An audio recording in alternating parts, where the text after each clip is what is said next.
Hello dear students, welcome to this amazing platform. मैं नरेंद्र चंद्रा आपका स्वागत करता हूं। हम आगे बढ़ रहे हैं हमारे टारगेट से 2026 की ओर, जिसके अंतर्गत हम पढ़ने वाले हैं आज वेक्टर कैलकुलस के अंतर्गत डाइवर्जेंस। पिछली क्लास में हमने ग्रेडियंट के बारे में बात किया था और बहुत सारे क्वेश्चंस पे प्रैक्टिस किया था। तो चलिए आज शुरुआत करते हैं हमारा वेक्टर कैलकुलस, जिसके अंतर्गत आज हम पढ़ने वाले हैं डाइवर्जेंस।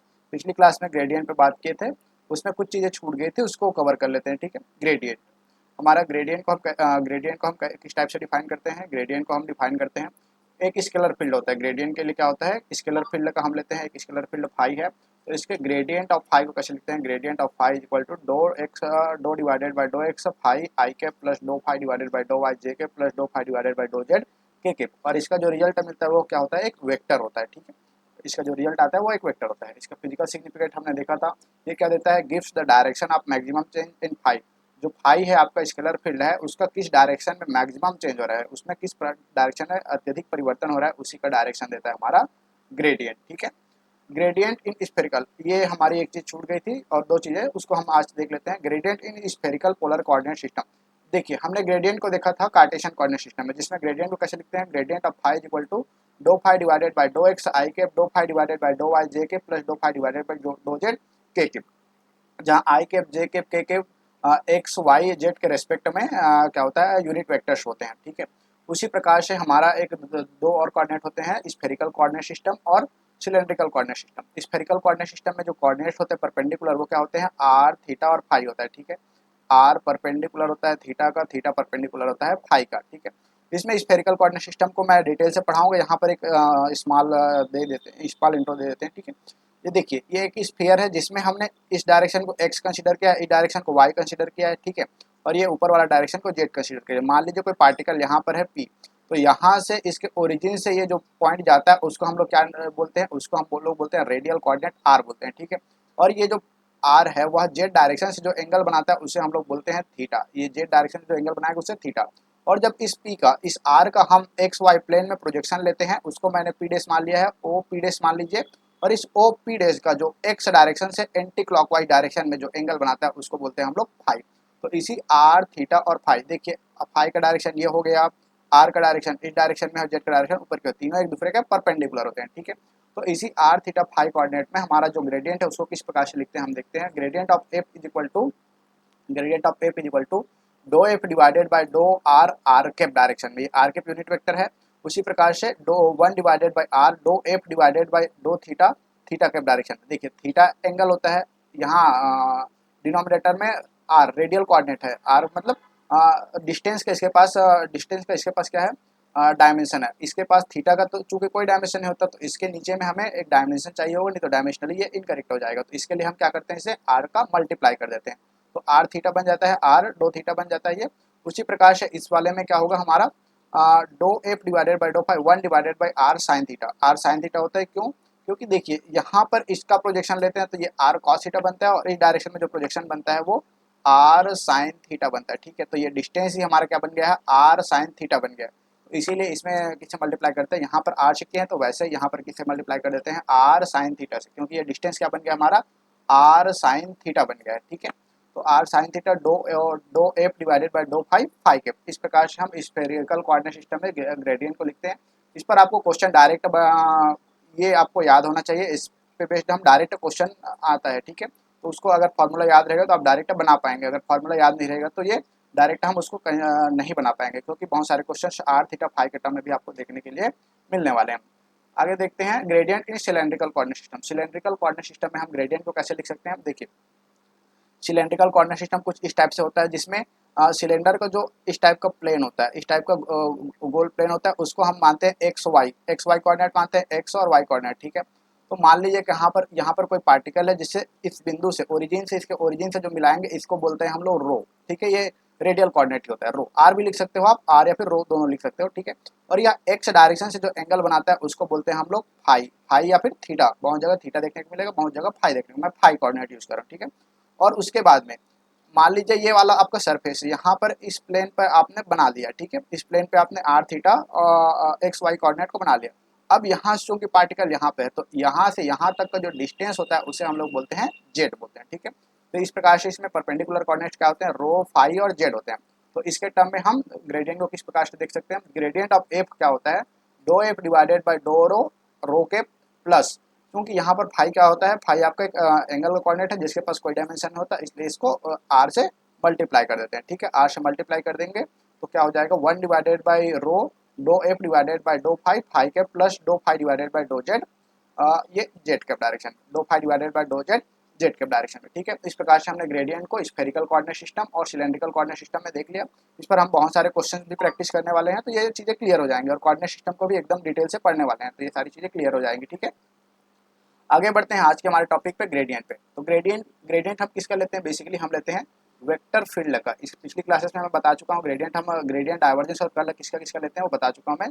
ग्रेडियंट किसका लेते हैं, वेक्टर फील्ड का। ठीक है, एक वेक्टर फील्ड है, मान लीजिए वेक्टर एफ। वेक्टर फील्ड क्या है, वेक्टर एफ है, जो कि इस टाइप से डिफाइंड होता है। वेक्टर फील्ड आपका एक्स वाई, मान लीजिए मैं एक vector field x Y I के प्लस वाई जेड जे के प्लस जेड एक्स के। ठीक है, ये इस टाइप से डिफाइंड है आपका एक वेक्टर फील्ड है। ठीक है, या इसको नॉर्मलाइज वे में मैं डिफाइन करना चाहूँ तो एफ ऑफ एक्स डायरेक्शन में कुछ डिफाइंड है plus F of Y direction में कुछ डिफाइंड है plus F of Z direction में कुछ डिफाइंड है। ठीक है, के कैप का direction F of Z defined है, आई कैप में F of X, J cap का direction F of Y defined.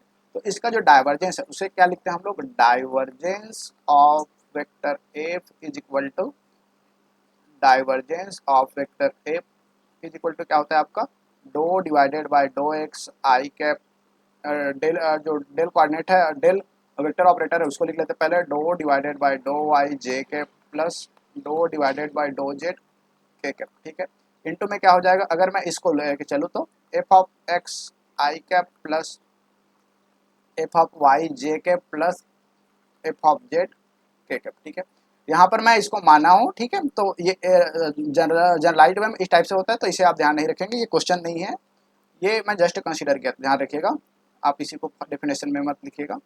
ये आपका एफ है, ये एफ को मैं इस टाइप से डिफाइन किया हूँ, एक वेक्टर फील्ड एफ है जिसको मैं इस टाइप से डिफाइन किया हूँ, तो उसे इस टाइप से जब डॉट प्रोडक्ट करेंगे दोनों का क्या होगा, आई कैप वाले का सिर्फ आई कैप वाले के साथ होगा, जे कैप वाले का वैसे ही जे कैप के साथ, और के कैप वाले का के कैप के साथ होगा, और बाकी के साथ जीरो हो जाएगा, क्योंकि हम जानते हैं I cap dot J cap क्या होता है हमारा, जीरो होता है। इसी टाइप से सारे कोऑर्डिनेट्स होता है, वैसे उसी प्रकार से आई कैप डॉट आई कैप क्या होता है आपका 1 होता है। ठीक है, तो इसका इनके साथ हो जाएगा, बाकी सब जीरो हो जाएंगे। तो इस प्रकार से डाइवर्जेंस ऑफ वेक्टर एफ आपको क्या मिल जाएगा, do F of X divided by do X plus do F of Y divided by do Y plus do F of Z is equal to do Z. इस प्रकार से इसका देख सकते हैं, इसका जो रिजल्टेंट आ रहा है, इसका जो रिजल्ट मिल रहा है वो क्या है आपका, एक स्केलर है। इसका रिजल्ट क्या होता है, एक स्केलर होता है। ठीक है, अब डाइवर्जेंस और ग्रेडियंट में अंतर देखिएगा, यहीं पर मैं ग्रेडियंट को भी एक बार लिख के देता हूँ आप लोगों के लिए। Gradient of phi, gradient of phi क्या होता है, फाई के पास एक्स वाई जेड कोई भी कोऑर्डिनेट नहीं होता, तो इसलिए फाई का हम क्या करते हैं, सभी के साथ करते हैं। फाई का इस टाइप से सभी के साथ करते हैं, do phi divided by do Y J के plus do phi divided by do Z के। ठीक है, तो फाई का एक्स वाई और जेड सभी के साथ होगा, लेकिन इसमें ध्यान रखेगा, इसमें एफ का सिर्फ उसी कोऑर्डिनेट का होगा जो एक्स के रेस्पेक्टिव में, एक्स डायरेक्शन में होगा, जो एक्स डायरेक्शन में होगा उसी कोऑर्डिनेट का एक्स के रेस्पेक्टिव में होगा, जो वाई कोऑर्डिनेट में होगा सिर्फ उसी का होगा, और जो जेड डायरेक्शन में होगा उसी का जेड डायरेक्शन में होगा, और ये इसका रिजल्ट स्केलर मिलता है, इसका रिजल्ट क्या मिलता है आपका, वेक्टर मिलता है। ठीक है, तो ये दोनों में अंतर है, ध्यान रखिएगा, क्वेश्चन बनाते समय हम इन दोनों में मिस्टेक करते हैं, इसलिए इसको मैं बता रहा हूँ आप लोगों को। ठीक है, इसका फिजिकल सिग्निफिकेंट जो डाइवर्जेंस है, divergence of vector field F क्या देता है आपका, divergence of vector field F क्या देता है आपको, vector flux, vector flux per unit volume. ठीक है, वॉल्यूम पर यूनिट वॉल्यूम में कितने वेक्टर फ्लक्स हैं उसको डिफाइन करता है आपका जो gradient of divergence of F है, वो क्या देता है, वेक्टर फ्लक्स देता है पर यूनिट वॉल्यूम में। इसे हम इस टाइप से भी डिफाइन कर सकते हैं, divergence of vector F is equal to surface integration, flux का डेफिनेशन आप लोग जानते हो, surface integration D of S, इसको मैं एफ डिनोट कर देता हूँ, एफ। तो वेक्टर फील्ड किसी सरफेस से कितना वेक्टर फील्ड किसी सरफेस से बाहर जा रहा है इनटू वॉल्यूम, वॉल्यूम एलिमेंट को हम इस टाइप से डिफाइन करते हैं, ट्रिपल इंटीग्रेशन डीवी से। ठीक है, तो आपका जो फिजिकल जो वेक्टर फील्ड का डाइवर्जेंस है उसका फिजिकल सिग्निफिकेंट क्या देता है, फ्लक्स पर यूनिट वॉल्यूम देता है, क्या देता है, फ्लक्स पर यूनिट वॉल्यूम। इसे आप लोग ध्यान रखिएगा, flux per unit volume, per unit volume, unit volume.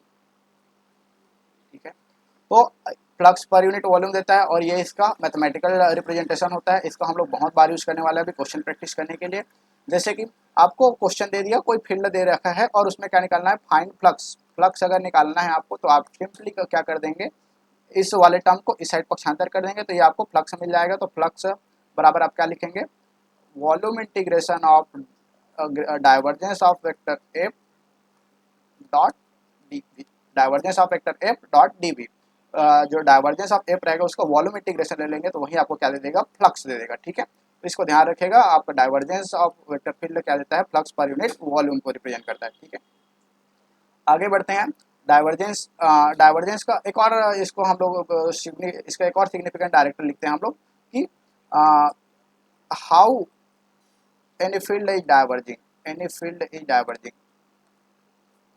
Diverging. ठीक है, कोई फील्ड कैसे डाइवर्ज कर रहा है उसे ही आपका डाइवर्जेंस डिफाइन करता है। डाइवर्जेंस क्या डिफाइन करता है, कोई फील्ड कैसे डाइवर्ज कर रहा है। देखिए हम जैसे कि पढ़ते हैं एक इलेक्ट्रोस्टैटिक फील्ड, इलेक्ट्रोस्टैटिक फील्ड या फिर चार्ज फील्ड। मान लीजिए यहाँ पर नेगेटिव चार्ज रखा है और यहाँ पर क्या रखा हुआ है, एक पॉजिटिव चार्ज रखा है। ठीक है, तो नेगेटिव चार्ज से जो इलेक्ट्रिक फील्ड लाइन्स होते हैं वो क्या होते हैं, अंदर की ओर आते हैं। नेगेटिव फील्ड पे क्या होते हैं, जो इलेक्ट्रिक फील्ड लाइन्स हैं वो अंदर की ओर आते हैं। ठीक है,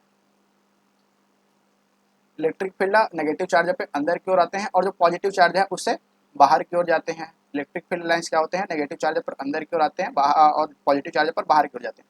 तो हम क्या बोलते हैं, जब चार्जेस जो इलेक्ट्रिक फील्ड लाइंस है वो अंदर की ओर आ रही है तो इसे क्या बोलते हैं हम लोग, नेगेटिव डाइवर्जेंस बोलते हैं। इसे क्या बोल देते हैं, नेगेटिव डाइवर्जेंस। ठीक है, डाइवर्जेंस तो हो रहा है, डाइवर्ज मतलब फैलना। ठीक है, अगर सिकुड़ रहा है, अंदर की ओर हो रहा है, कन्वर्ज हो रहा है तो उसे हम लोग कन्वर्जेंस नहीं बोलते, उसको क्या बोलते हैं हम लोग, नेगेटिव डाइवर्जेंस बोल देते हैं। ठीक है, उसी प्रकार से पॉजिटिव चार्ज से जो फील्ड लाइन्स है वो बाहर की ओर जा रहे हैं तो इसे हम लोग क्या बोलते हैं, पॉजिटिव डाइवर्जेंस। डाइवर्जेंस फैल रही है। ठीक है, इसे ही आपको क्या दर्शाता है, डाइवर्जेंस शो करता है। ठीक है, इसमें अब आता है एक और कॉन्सेप्ट आता है, constant divergence. Constant divergence, constant divergence. ठीक है, कांस्टेंट डाइवर्जेंस या फिर इसे हम लोग और भी इसका नाम होता है, अगर डाइवर्जेंस, डाइवर्जेंस अगर आप ले रहे हैं किसी फील्ड का, किसी फील्ड का डाइवर्जेंस ले रहे हैं वो जीरो आ गया। ठीक है, किसी फील्ड का डाइवर्जेंस आपका क्या आ गया, जीरो आ गया, तो इसे क्या बोलेंगे, कांस्टेंट डाइवर्जेंस बोल सकते हैं आप। ठीक है, जैसे कि अगर एक फील्ड लाइन्स है, इलेक्ट्रिक फील्ड लाइन्स या फिर कोई भी फील्ड लाइन्स है जो एक समान है, एक समान इलेक्ट्रिक फील्ड आप लोग जानते हैं यूनिफॉर्म फील्ड, यूनिफॉर्म फील्ड है। मान लीजिए एक इलेक्ट्रिक फील्ड है जो क्या है, यूनिफॉर्म है, तो इसका जो डाइवर्जेंस होगा, इसका जो डाइवर्जेंस होगा वो क्या होगा, हमेशा जीरो होगा। अगर इसका ये यूनिफॉर्मली डिस्ट्रीब्यूटेड है इलेक्ट्रिक फील्ड लाइंस तो उसका जो डाइवर्जेंस होगा वो क्या होगा, जीरो होगा।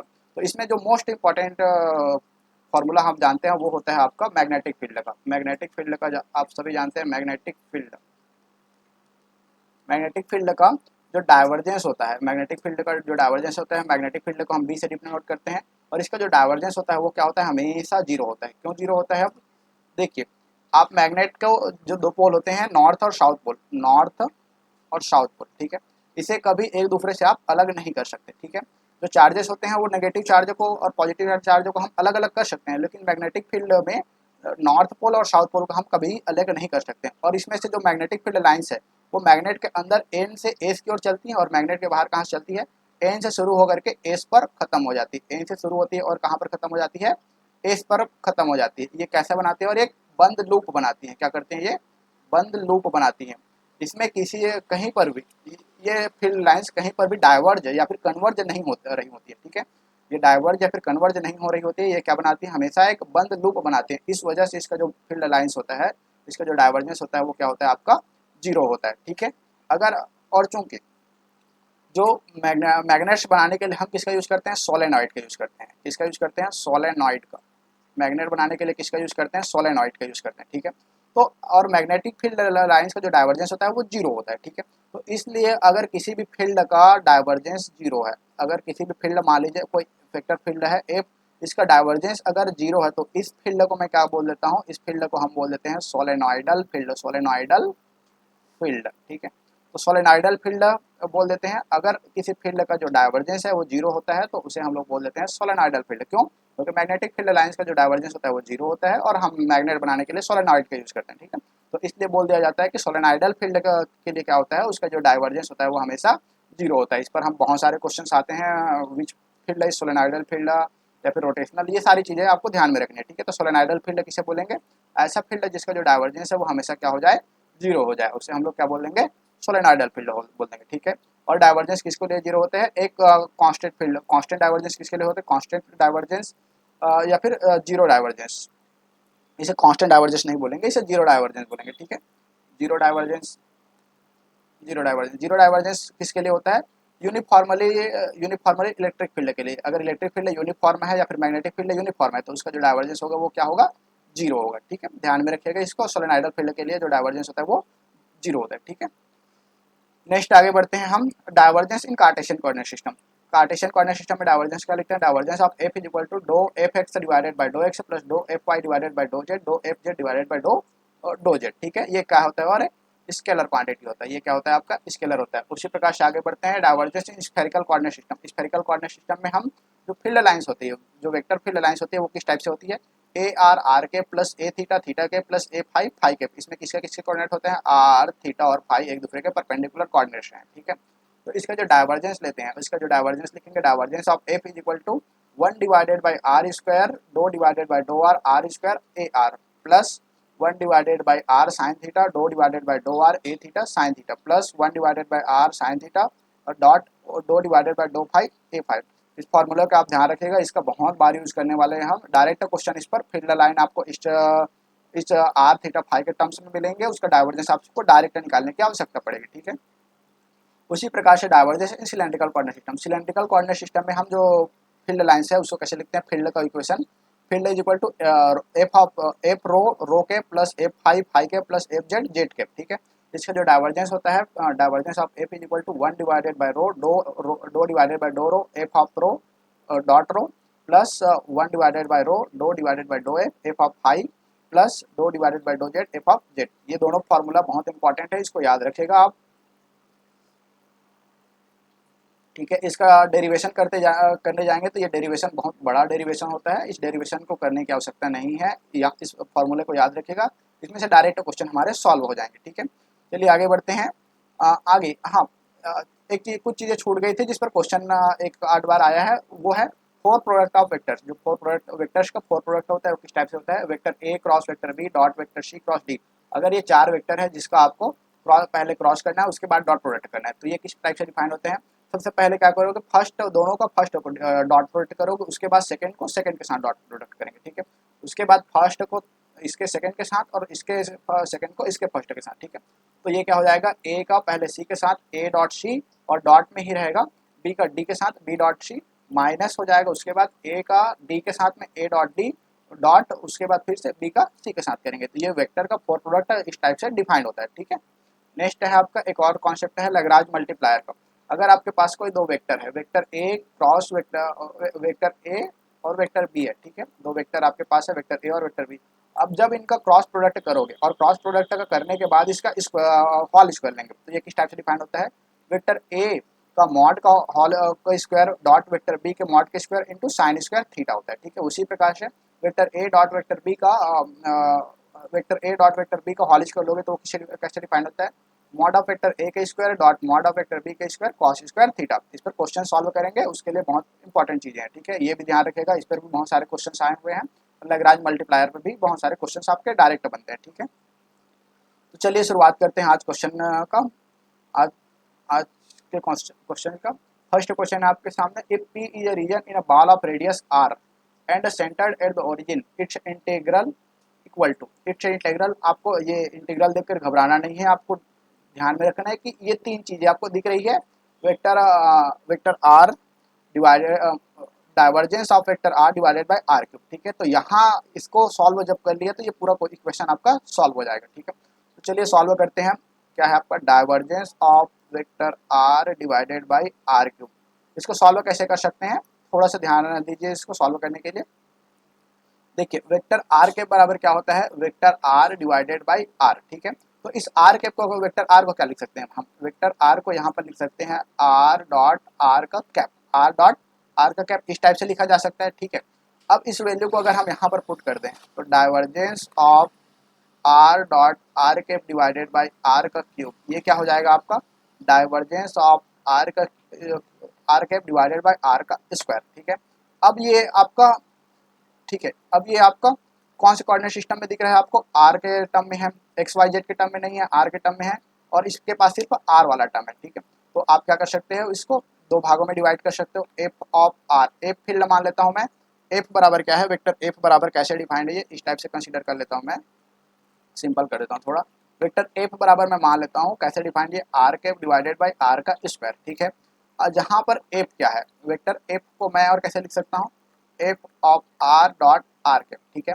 ये आर कैप के डायरेक्शन को क्या शो कर रहा है, ये डायरेक्शन सिर्फ शो कर रहा है, और एफ ऑफ आर बराबर क्या है, 1/r है, जहाँ एफ ऑफ आर की वैल्यू क्या है, 1/r का स्क्वायर है, ठीक है। ये कौन से कोऑर्डिनेट सिस्टम में दिख रहा है, आर कैप के टर्म में है, तो इसे हम सॉल्व करते हैं cylindrical coordinate, Cartesian coordinate, sorry, spherical coordinate system से। स्फेरिकल कोऑर्डिनेट सिस्टम में डाइवर्जेंस का डेफिनेशन क्या होता है, डाइवर्जेंस ऑफ वेक्टर एफ बराबर क्या लिखते हैं हम, 1/r² do divided by do R r² F, इस टाइप से होता है। सेकेंड टर्म भी होता है 1/, सेकेंड टर्म क्या लिखे, जस्ट अभी लिखे हम लोग,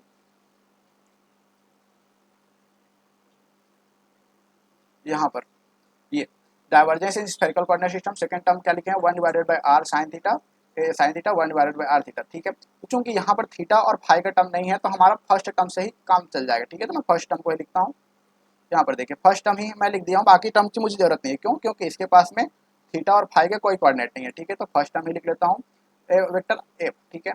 तो यहाँ पर ये वेक्टर एफ नहीं होगा, सिंपली एफ होगा, ठीक है। ये तो डायरेक्शन से मल्टीप्लाई हो चुका है ऑलरेडी, ठीक है। तो ये एफ ऑफ आर होगा। यहाँ पर वैल्यू पुट कर देंगे तो क्या मिल जाएगा आपको, वैल्यू पुट कर देंगे, अगर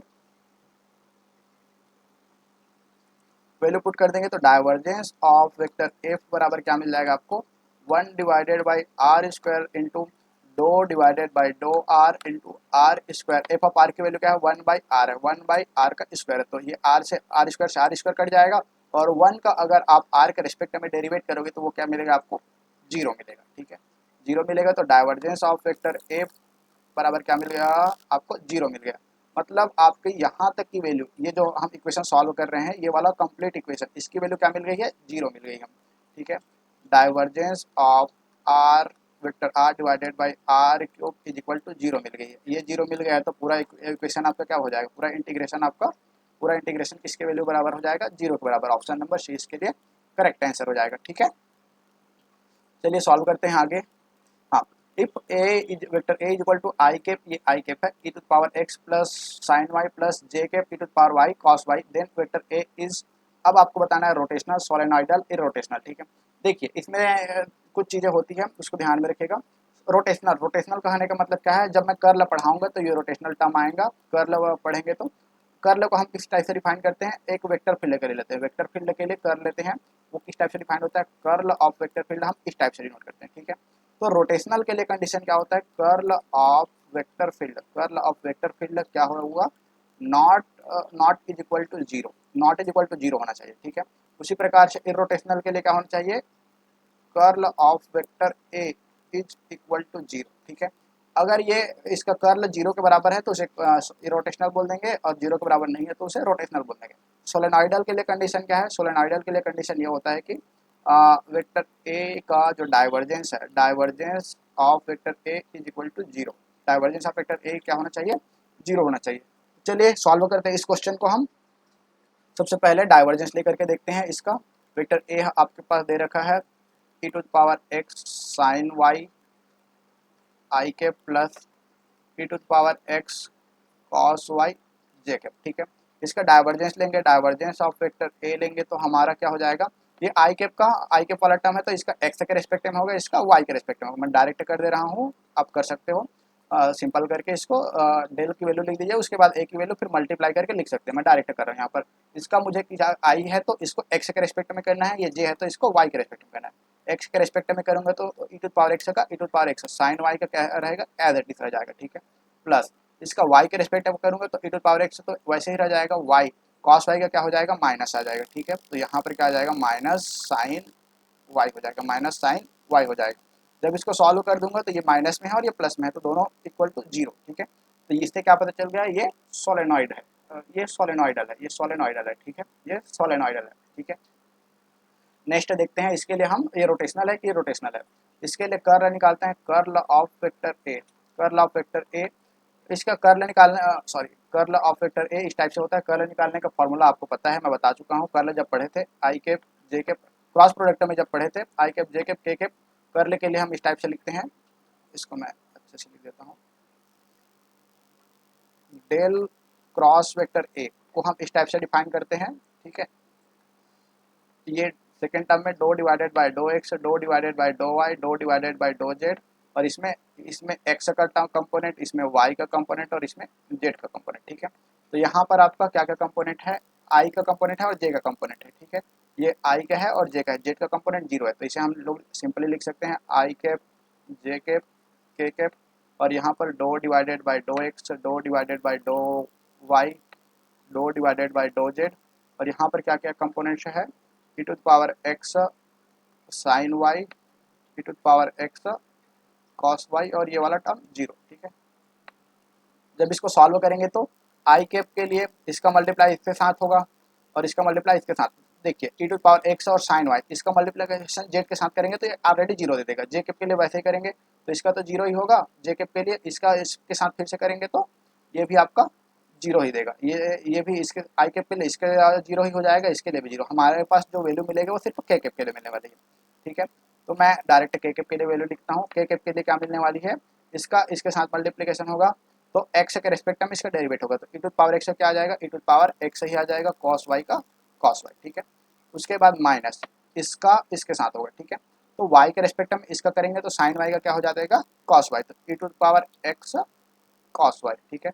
अगेन ये क्या आ गया, जीरो आ गया, तो इसका कर्ल भी क्या हो गया आपका, जीरो हो गया, इसका कर्ल भी क्या हो गया आपका, जीरो हो गया। कर्ल अगर जीरो हो गया तो ये क्या है आपका इरोटेशनल भी है, इसका इसमें ऑप्शन था वो ऑप्शन शायद कट गया, ये ऑप्शन था, ऑप्शन ये सही आंसर नहीं था, ऑप्शन ये था इसमें 1 and 2 is correct, 2 and 3 is correct, ठीक है। तो इसमें क्या हो जाएगा आपका 2 एंड 3 इज करेक्ट, ये दोनों सही थे इसमें, ठीक है। नेक्स्ट क्वेश्चन देखते हैं। नेक्स्ट क्वेश्चन है if vector are is not equal to zero, divergence of R cap divided by R square is equal to, अभी जस्ट बनाया है उसी टाइप पे ये क्वेश्चन है, इसको बना देते हैं, ठीक है। Divergence of R cap divided by R square, ठीक है। इसे हम लोग डायरेक्ट क्या लिख सकते हैं, डाइवर्जेंस ऑफ, अगर एफ लिख दूँ, वेक्टर एफ लिख दूँ तो वेक्टर एफ बराबर क्या हो जाएगा आपका R cap divided by R का स्क्वायर। इसे मैं और क्या लिख सकता हूँ, F of R into R cap, F of R into R cap, तो एफ ऑफ आर की वैल्यू आपको क्या मिल गई है, 1/r², ठीक है। अब इसे हम स्फेरिकल कोऑर्डिनेट सिस्टम में देखेंगे तो ये क्या मिलता है, डाइवर्जेंस ऑफ वेक्टर एफ बराबर क्या मिलता है, 1/r², do divided by do R F of R, ठीक है। यहाँ पर एफ ऑफ आर की वैल्यू पुट करेंगे just 1/r² do divided by do R square dot 1/r² put करेंगे तो ये दोनों कट जाएगा, और वन का जब डिफ्रेंशिएशन करेंगे तो वो जीरो मिलेगा, तो ये कम्प्लीटली क्या हो जाएगा आपका, जीरो हो जाएगा, ठीक है। तो इसका ऑप्शन नंबर सी आपका करेक्ट आंसर हो जाएगा, ठीक है। नेक्स्ट आगे बढ़ते हैं, del dot A cross B is equal to, ये स्टैंडर्ड ओपनिंग का फॉर्मूला है, जो डाइवर्जेंस जो डेल ऑपरेटर होता है वो डॉट प्रोडक्ट के साथ में रहता है तो कैसे ओपन होता है, ठीक है। जब ये और अंदर में क्या हो क्रॉस प्रोडक्ट होता है, इसका स्टैंडर्ड इक्वेशन होता है, ये ओपनिंग का फॉर्मूला इसका क्या होता है, del dot A cross B, ये इस टाइप का अगर है तो ये डेल कैसे ओपन होता है, डेल ओपन होता है आपका सबसे पहले इसका इसके साथ में आपका क्रॉस प्रोडक्ट होता है, ठीक है, और बी बाहर जाता है, B del cross vector A, del cross vector A, ठीक है। Del cross vector A plus में आपका ए बाहर चला जाएगा, ए बाहर चला जाएगा, और क्या आएगा आपका del cross vector B, del cross vector B, ठीक है। तो इस टाइप से ओपन होता है, देख लीजिए आप कौन सा ऑप्शन मैच कर रहा है, B A cross del cross, option number A इसके लिए करेक्ट आंसर हो जाएगा। इसको ध्यान रखिएगा, ये ओपनिंग का फॉर्मूला डेल इस टाइप से आपका ओपन होता है, ठीक है।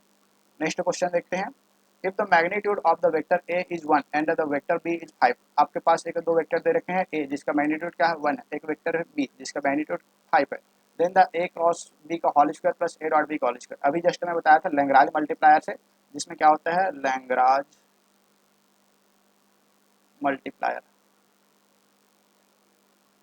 इसमें क्या बताया था मैं जस्ट ए क्रॉस बी, अगर दो वेक्टर हैं इसका क्रॉस प्रोडक्ट का स्क्वायर है तो ये किसके बराबर होता है, मॉड ऑफ वेक्टर ए का square mod of vector B का square into sine square theta. उसी प्रकार से vector A dot vector B का होल स्क्वायर होता है, वो क्या किसके बराबर होता है, mod of vector A plus mod of vector B cos square theta. ठीक है, तो इन दोनों का सम है। ठीक है, तो इन दोनों का सम कर देते हैं हम। तो यहाँ से आपको क्या मिल जाएगा, इन दोनों का सम कर देंगे तो vector A cross vector B पूरे का square plus vector A dot vector B पूरे का स्क्वायर इज इक्वल टू आपको क्या मिल जाएगा, इस दोनों वैल्यूज को पुट कर देंगे तो मॉड ऑफ वेक्टर ए का square dot mod of vector B का square sine square theta plus mod of vector A का square mod of vector B का स्क्वायर कॉस स्क्वायर थीटा। ठीक है, जब इसको सम कर देंगे तो ये दोनों कॉमन निकल जाएगा और क्या बचेगा, sign square theta plus cos square theta, जिसकी वैल्यू हो जाएगी 1। तो यहाँ से आपको डायरेक्ट क्या मिलने वाला है, मॉड ऑफ ए का square dot mod of B का स्क्वायर। ठीक है, तो ए की वैल्यू क्या दे रखी है आपको, ए की वैल्यू आपको दे रखी है, मॉड ऑफ ए की वैल्यू क्या है 1 है, मॉड ऑफ बी की वैल्यू 5 है। तो यहाँ से क्या मिल जाएगा आपका 1 का स्क्वायर डॉट 5 का स्क्वायर। ठीक है, 1 का स्क्वायर डॉट 5 का स्क्वायर, ये क्या मिलेगा 1 का 1 और 5 का स्क्वायर 25। तो इसका राइट आंसर क्या हो जाएगा 25। कौन सा ऑप्शन मैच कर रहा है, ऑप्शन नंबर सी इसके लिए करेक्ट आंसर है। ठीक है, नेक्स्ट आगे बढ़ते हैं। Given the four arbitrary vectors A B C and D, A cross B A dot B B cross C dot A cross D plus C cross D dot B cross C. इसको देख करके घबराइएगा नहीं, बहुत simple question है। ठीक है, अभी just हम पढ़े हैं वेक्टर फोर प्रोडक्ट अभी जस्ट पढ़े हैं, उसी पर बेस्ड है, तो सॉल्व करते हैं इसको। वेक्टर फोर प्रोडक्ट क्या होता है, सबसे पहले मैं यहाँ पर उसको लिख देता हूँ एक बार। Vector A cross vector B है, इसका जब डॉट करते हैं vector C cross vector D के साथ में, वेक्टर सी क्रॉस डी के साथ में डॉट करते हैं तो किसके बराबर मिलता है, ए का पहले सी के साथ में, ए का पहले सी के साथ में, तो vector A dot vector C उसके बाद में डॉट बी का डी के साथ। ठीक है, उसके बाद में माइनस, यहाँ पर क्या आता है माइनस आता है, उसके बाद किसका करना है हमें, बी का करना है, उसके बाद में सी के साथ, बी का सी के साथ करना है। ठीक है, और ए का डी के साथ, तो ए डॉट डी ठीक है इंटू बी डॉट सी। ठीक है, इस टाइप से इसका ओपनिंग होता है। तो पूरे को जब हम ओपन करेंगे, ओपन करके देख लेते हैं पूरे को, ये इसके लिए फर्स्ट टर्म को ओपन कर लिया, सेकेंड टर्म को देख लेते हैं, इन दोनों टर्म को, B cross C B cross C dot क्या है आपका A cross D B cross C A cross D. इसको ओपन कर लेते हैं तो ये क्या मिलेगा, बी क्रॉस ए, सॉरी यहाँ पे डॉट रहेगा, बी डॉट ए, ठीक है, B dot A into C dot D minus में क्या मिलेगा आपको, B dot D into C dot A. ठीक है, उसी प्रकार से थर्ड टर्म भी है, C cross A dot B cross D. जब इसको ओपन करेंगे तो ये क्या मिलेगा, सी डॉट बी डॉट में ए डॉट डी माइनस में क्या मिलेगा आपको, A dot D, sorry C dot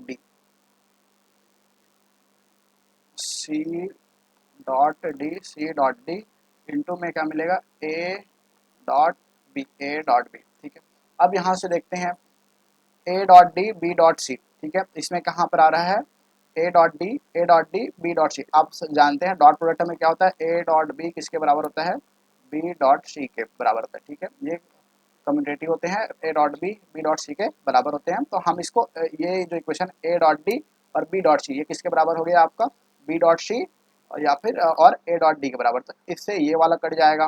ठीक है, उसी प्रकार से B dot D C dot A, B dot D और सी डॉट ए, इससे ये कट जाएगा। ठीक है, उसी प्रकार से A dot B C dot D, तो C dot D A dot B, इससे ये कट जाएगा। तो टोटली इसकी वैल्यू क्या मिल जाएगी आपको, 0। तो राइट आंसर क्या हो जाएगा, ऑप्शन नंबर डी हो जाएगा। ठीक है, आगे बढ़ते हैं नेक्स्ट क्वेश्चन की ओर।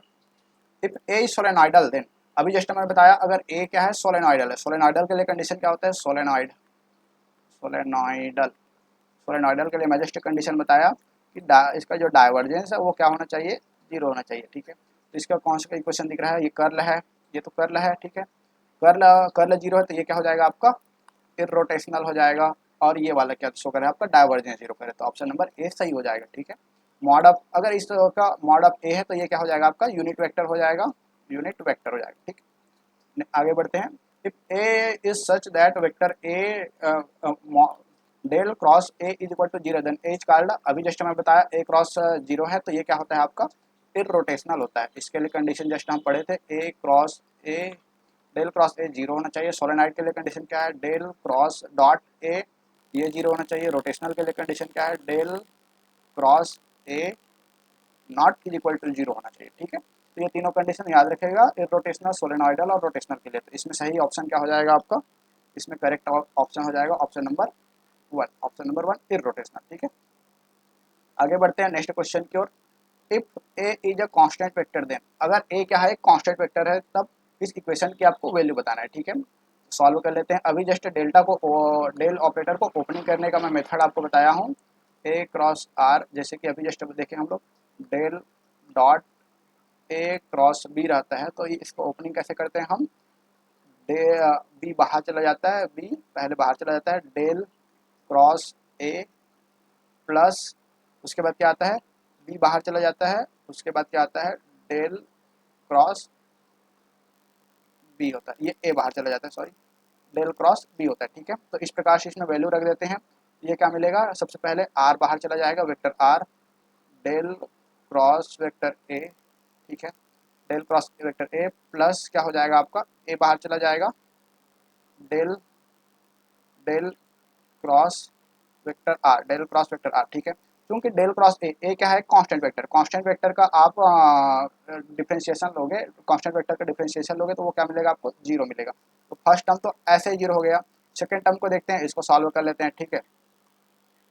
Del cross vector R, R क्या है आपका एक पोजीशन वेक्टर को डिनोट कर रहा है, मान लीजिए पोजीशन वेक्टर को डिनोट कर रहा है, तो पोजीशन वेक्टर को मान लेते हैं, तो आर बराबर क्या होता है, R is equal to X I के प्लस वाई जे के प्लस जेड के के, ठीक है। तो यहाँ पर हम सॉल्व करके देखते हैं, आई के जे के के, ठीक है, do divided by do X, do divided by do Y, do divided by do Z, और यहाँ पर क्या आएगा एक्स वाई और जेड, ठीक है। जब इसको सॉल्व करेंगे, सॉल्व करेंगे तो क्या मिलेगा, आई कैप के लिए देखेंगे तो जेड का वाई के रिस्पेक्ट में जीरो, उसी प्रकार से वाई का जेड के रिस्पेक्ट में जीरो, तो आई कैप के साथ क्या आ गया जीरो प्लस माइनस। जे कैप के साथ देखते हैं, जे कैप के लिए क्या होगा, इसका जेड का एक्स के रिस्पेक्ट में जीरो, उसी प्रकार से एक्स का जेड के रिस्पेक्ट में जीरो, तो ये भी जीरो, प्लस के कैप के लिए देखेंगे तो वाई का एक्स के रिस्पेक्ट में जीरो, एक्स का वाई के रिस्पेक्ट में जीरो, तो ये भी जीरो। तो ये वाला टर्म भी क्या हो जाएगा आपका, सेकंड वाला टर्म भी क्या हो जाएगा जीरो हो जाएगा। तो टोटली दोनों टर्म अगर जीरो हो गया तो इसकी पूरी वैल्यू क्या हो जाएगी जीरो हो जाएगी। यहाँ से आप हमेशा एक चीज़ और ध्यान में रख सकते हैं कि कर्ल ऑफ वेक्टर आर जहाँ is equal always is equal to zero, जहाँ आर क्या है आपका पोजीशन वेक्टर है, आर क्या है आपका पोजीशन वेक्टर है, पोजीशन वेक्टर जो कैसे डिफाइंड होता है, vector are is equal to X I के प्लस वाई जे के प्लस जेड के, ठीक है। आगे बढ़ते हैं नेक्स्ट क्वेश्चन की ओर। If R to power M is equal to minus R is divided by R का cube then M must be, अगर आपके पास divergence of R to power M है वो किसके बराबर है, vector R divided by R का पावर माइनस थ्री, आर का पावर थ्री है, देन एम, तब हमें इस एम की वैल्यू फाइंड करनी है, ठीक है। देख लेते हैं, divergence of R to the power M है, ठीक है, इज इक्वल टू क्या देखा है minus vector R divided by R का क्यूब दे रखा है, ठीक है। अब हम जानते हैं इस आर का जब हम करते हैं, आर को मैं मान लेता हूँ एक, आर को मैं कंसीडर कर लेता हूँ एक एफ ऑफ आर, एक फंक्शन है मान लीजिए, ठीक है। तो इसका जब मैं डेल्टा लेता हूँ, इस फंक्शन का जब मैं डेल्टा लेता हूँ, डेल्टा लेता हूँ, डेल्टा डॉट प्रोडक्ट इसका डाइवर्जेंस लेता हूँ, तो ये क्या मिलता है मुझे, वेक्टर ए, ये वेक्टर एफ है ना, तो ये भी एक फील्ड आर का ही है, इसका ही फंक्शन है, ठीक है।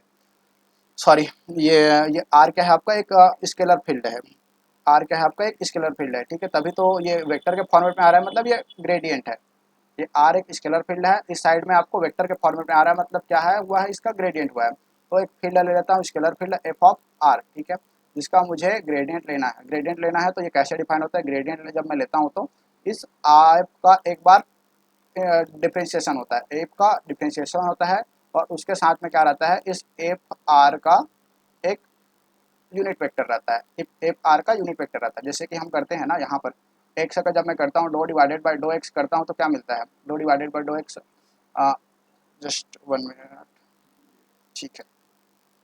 एक्स है, अगर इसका डाइवर्जेंस मैं लेता हूँ एक्स का, ठीक है, तो ये क्या मिलता है मुझे, ये एक्स है तो इसका क्या मिलता है, do divided by do X, ठीक है, वाई जेड के रेस्पेक्ट में भी होगा into I cap, I cap इस टाइप से लिखता हूँ। इसको वाई के रेस्पेक्ट में भी लिखूंगा, वो सारे टर्म मैं नहीं लिख रहा हूँ, फर्स्ट टर्म से ही देख लीजिए।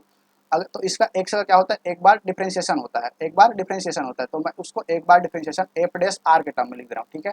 उसके साथ में एक यूनिट वेक्टर मल्टीप्लाई होता है, तो आर कैप के डायरेक्शन में एक यूनिट वेक्टर को मैं मल्टीप्लाई कर दिया हूँ। इस प्रकार से इसको मैं लिख सकता हूँ, ठीक है, F dash R divided by F of R cap, ठीक है।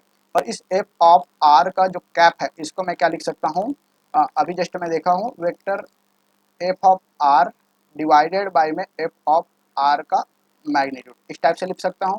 आर कैप को मैं क्या लिख सकता हूँ, vector F of R divided by F of R का मैग्नीट्यूड, एफ ऑफ आर का मैग्नीट्यूड, ठीक है।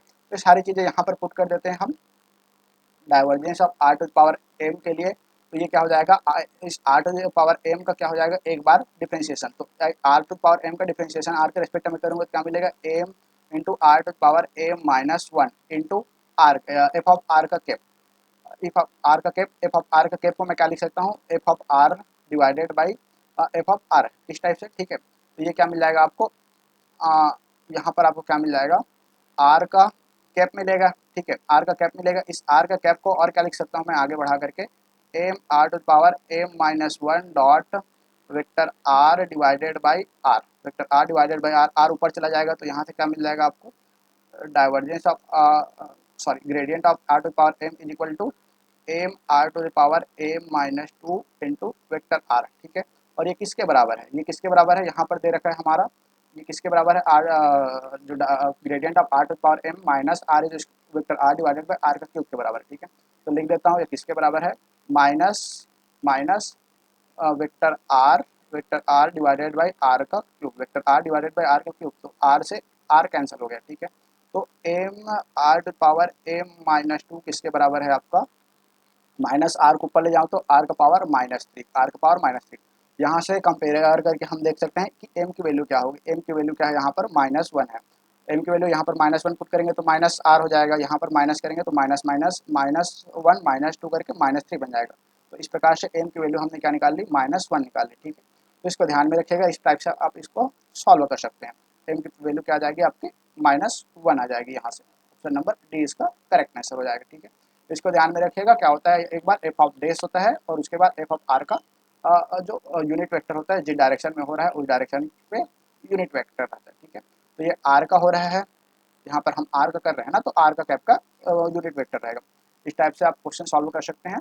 नेक्स्ट क्वेश्चन देखते हैं, we each of the following represent divergence of vector R represented by, आपके पास देखिए एक वेक्टर भी दे रखा है, ये पोजीशन वेक्टर ही है, ठीक है, पोजीशन वेक्टर ही है।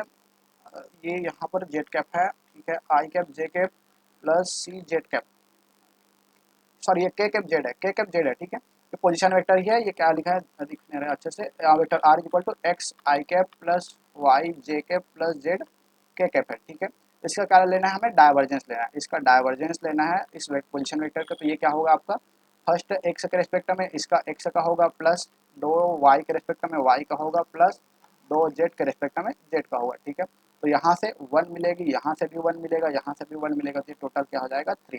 तो डाइवर्जेंस ऑफ पोजीशन वेक्टर क्या मिल गया आपको, थ्री मिल गया। यहाँ पर मैं कंक्लूजन ड्रॉ कर देता हूँ, ये पोजीशन वेक्टर है आपका, पोजीशन वेक्टर है आर, तो इसका जो डाइवर्जेंस है, इसका जो डाइवर्जेंस है वो क्या मिल गया आपको तीन।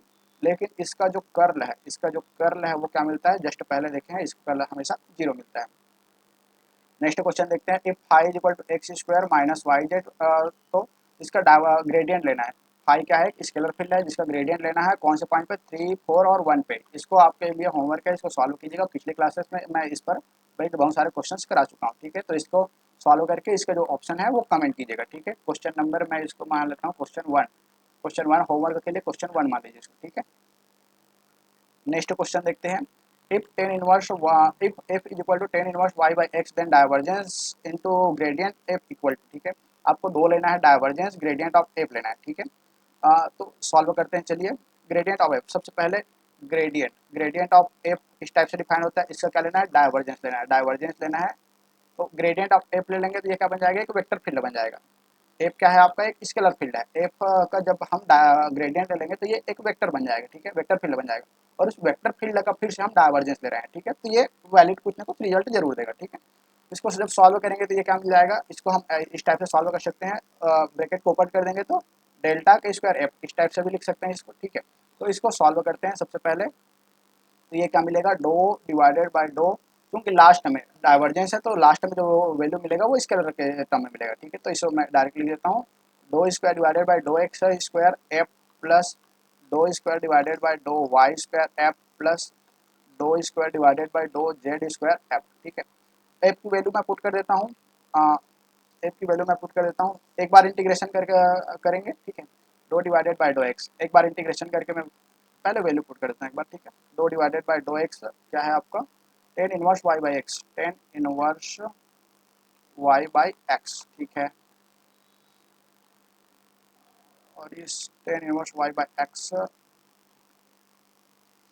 Plus do divided by do Y, do divided by do Y, tan inverse Y by X. इसी प्रकार से do divided by do Z, do divided by do Z, tan inverse, tan inverse Y by X, tan inverse Y by X, ठीक है। इसको solve करेंगे तो ten x का differentiation आप लोग जानते हो, टेन इनवर्स एक्स का डिफरेंशिएशन आप लोग जानते हो, तो वो क्या होता है, do divided by do X, tan inverse क्या होता है, one divided by one plus X का स्क्वायर, ठीक है। One divided by one plus X की जगह क्या है, वाई बाई एक्स का स्क्वायर, ठीक है, वाई बाई एक्स का स्क्वायर, ठीक है।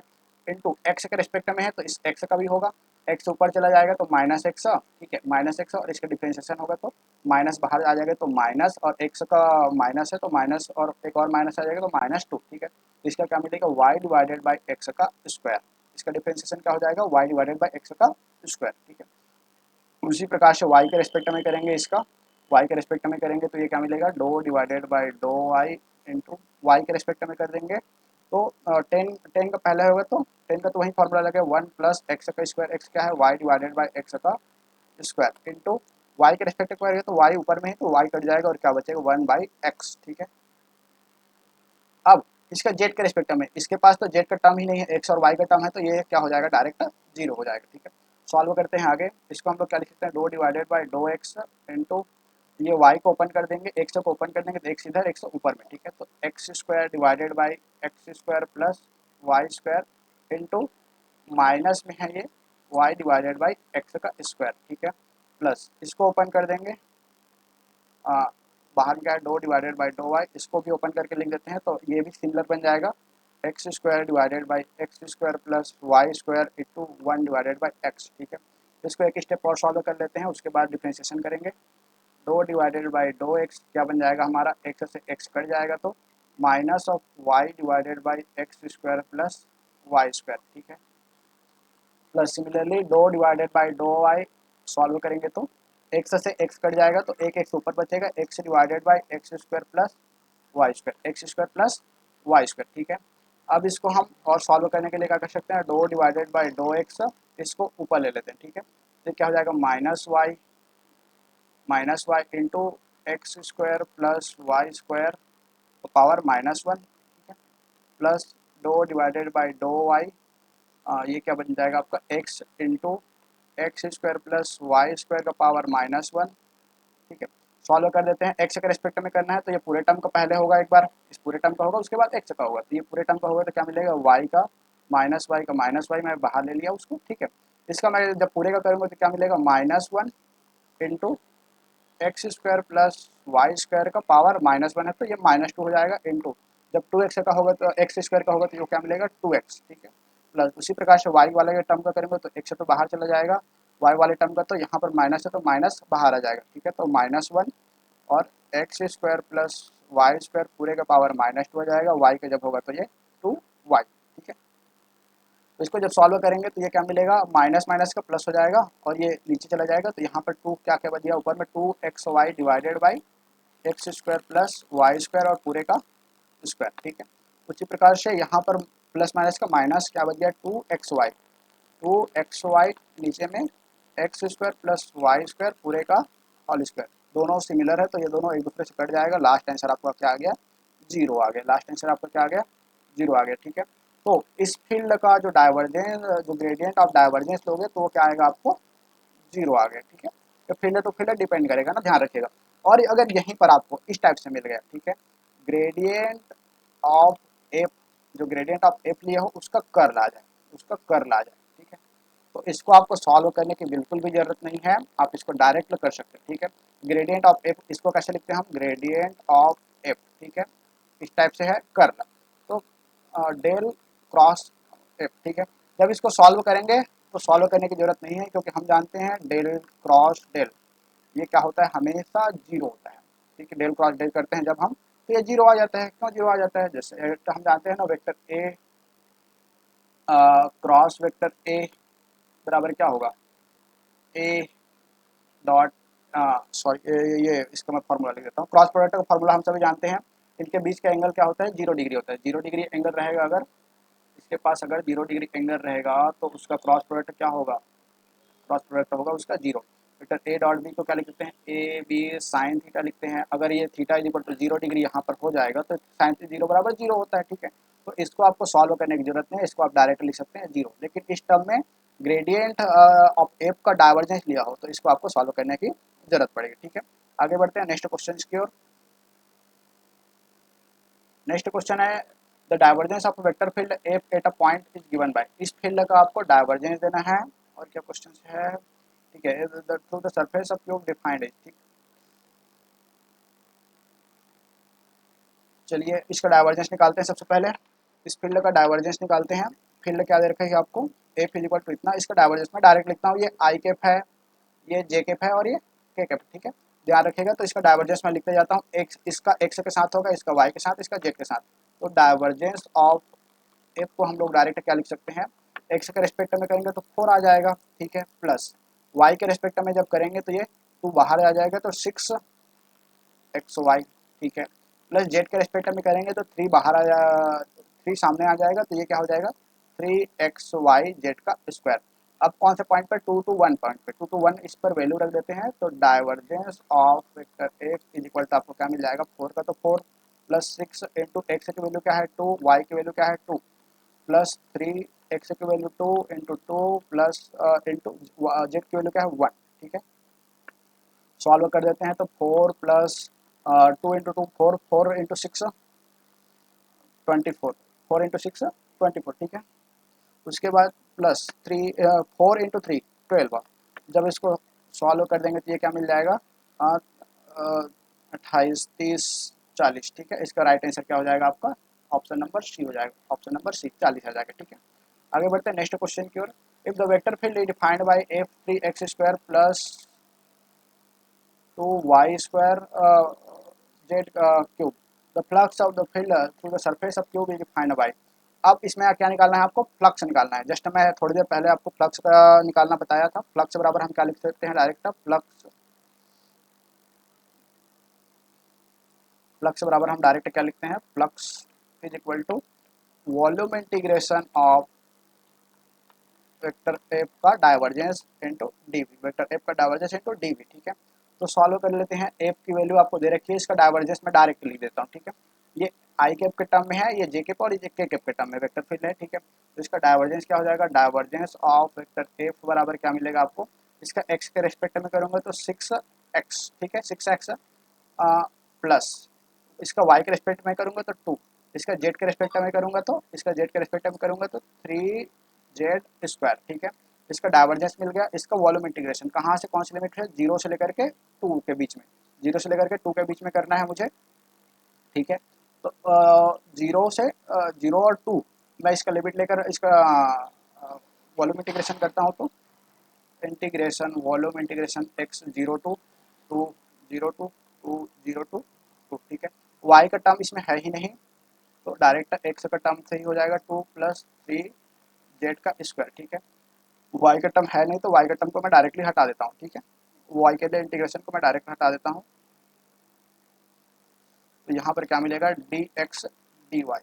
जब इसको सॉल्व करते हैं सबसे पहले x के लिए सॉल्व कर देते हैं इस इंटीग्रेशन को। इंटीग्रेशन सॉल्व करना मैं आपको सिखाऊंगा आगे। इसको x के रेस्पेक्ट में सॉल्व कर देते हैं सबसे पहले, तो ये 6x का हो जाएगा, ठीक है। 6x का क्या मिलेगा, 6x का इंटीग्रेशन होगा तो इंटीग्रेशन 0 to 2 6x का क्या हो जाएगा, 6x² divided by 2, 6x² divided by 2 plus 2 का क्या होगा 2x प्लस 3xy² का क्या, z² का क्या हो जाएगा 3z²x, ठीक है। इसका लिमिट क्या है 0 to 2 dy। लिमिट पुट कर देते हैं, आप लिमिट पुट कर देते हैं 0 to 2, इसमें लिमिट पुट कर देंगे, x की जगह में 2 रख देंगे तो यहाँ से 2 का 2 जा 4 और इसमें क्या बचेगा 3, 4 3 जा 12, 4 3 जा 12 प्लस ये 4 हो जाएगा प्लस ये 2 पुट कर देंगे तो 6 z², ठीक है, इनटू dy। इसका फिर से y के रेस्पेक्ट में कर देंगे तो ये क्या मिलेगा 12y plus 4y plus 6z z का पावर 3 डिवाइडेड बाई 3 और लिमिट क्या रहेगा इसका 0 to 2। पुट कर देंगे y बराबर 2 पुट कर देंगे तो ये 2 पुट करेंगे तो 24, ये 8 आ जाएगा प्लस 2 पुट करेंगे तो ये 48, ये 48 डिवाइडेड बाई 3, 48 डिवाइडेड बाई 3, ठीक है। इसको सॉल्व कर देंगे तो 3 एकम 3 और 3 छक्का 18, ठीक है। जब इसको पूरा सॉल्व करेंगे तो ये 30 और 38, एक मिनट, हाँ इसको सॉल्व करेंगे ये 16 आ गया है, ठीक है। तो ये 30 और 40, 40 और 8 48, इसका सही आंसर क्या हो जाएगा 48। ऑप्शन नंबर कौन सा है, ऑप्शन नंबर ए आपका मैच कर रहा है, ठीक है। तो ऑप्शन नंबर इसका ए करेक्ट आंसर हो जाएगा, ठीक है। इस टाइप से आप इसको सॉल्व कर सकते हो, प्लग से निकाल सकते हैं, ठीक है। नेक्स्ट क्वेश्चन है आपका, if there is an scalar function phi is equal to r to the power n where r is equal to x I cap y j cap z k cap then del of phi is equal to, इसको भी आप simple solve कर सकते हैं। यहाँ पर आपको f of r दे रखा है, r to the power n है, ठीक है। तो divergence of f of r बराबर क्या होता है f dash of r dot f of r का क्यूब, ठीक है, f ऑफ r का कैप, ठीक है।